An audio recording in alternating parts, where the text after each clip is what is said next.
Açma. Ha dostlar, bir eksperiment yaparak. Bak bu ev itimiz Robi. Bunlar da 48 günlük yazganla baron balaları. 48 günlük böyle. Dişleri hele balacadır. Süd əmərdirlər bir sözlə.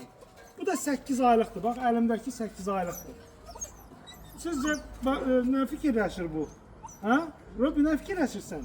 Sen koyaq onları yanına. Görək nə reaksiya verəcəklər. Ben baxaq görək. Sen nə reaksiya verəcəklər. Ha. Ha, çoban itləri öz sözünü deyir. Belə bax. Ha. Oyna da Robi, çıqqılıdırlar. Gəl bura.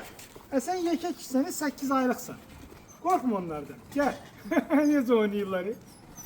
Deyirlər ha, bu nə də belə. Bu ilk dəfə də belə bir şey görürlər. Bəlkə də bunu yemək kimi zənn edirlər. Gəl bura Robi, gəl səni xilas edəyək. Gəl. Hoppala.